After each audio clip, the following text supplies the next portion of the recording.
హరియల్ ఎంతో బుద్ధిశాలి, స్నేహం విలువ తెలిసినట్టు మంచి చిలుక. హరియల్ మంగళీలతో నేను స్నేహం ఎందుకు చేయకూడదు? ఎప్పుడైతే హరియల్ మంగల్ కొరకు భోజనాన్ని తీసుకొని వచ్చిందో పప్పు మంగల్తో మాట్లాడుతూ కనిపించాడు. నేను కూడా మీతో స్నేహం చేయాలనుకుంటున్నాను.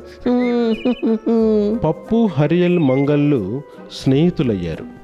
పప్పు హరియళ్ళు మంగల్ కొరకు ఆహారాన్ని సేకరించి తీసుకొచ్చేవారు. వాళ్ళు ముగ్గురు కలిసి మంగల్ పిల్లలతో కలిసి భోజనం చేసేవారు. మంగల్ ఆరోగ్యం బాగవుతోంది. కొద్ది రోజుల తర్వాత వేటగాళ్ళు పొదల్లో వలలు పన్నడం ఆ ముగ్గురు గమనించారు.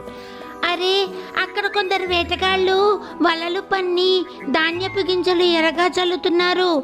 మనం పక్షులన్నిటినీ జాగ్రత్తగా ఉండమని హెచ్చరిద్దాం. పప్పు తోటి ఎలుకల వద్దకు వెళ్ళి వేటగాళ్ళ గురించి చెప్పింది. అక్కడ మంగల్ కూడా ఉడతలందరినీ తీసుకురావడానికి వెళ్ళింది.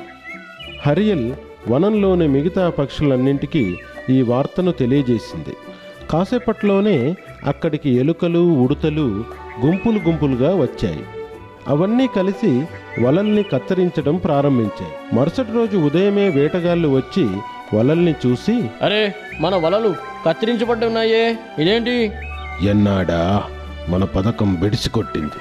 అక్కడి నుంచి ఆ కత్తిరించబడిన వలలు తీసుకుని వాళ్ళిద్దరూ వెళ్ళిపోయారు. వనంలోని పక్షులు హరియల్, మంగల్, పప్పులకు ధన్యవాదాలు తెలుపుకున్నాయి. మా ప్రాణాలు కాపాడినందుకు ధన్యవాదాలు మిత్రులారా. మీలాంటి వాళ్ళు దొరకడం చాలా కష్టం. అందుచేత మేమంతా ఈ రోజు నుండి మీతో స్నేహం చేస్తాము.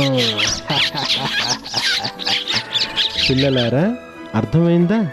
ఆదర్శమిత్రుడంటే కష్ట సమయాల్లో కూడా తోడుగా ఉంటాడని అర్థం.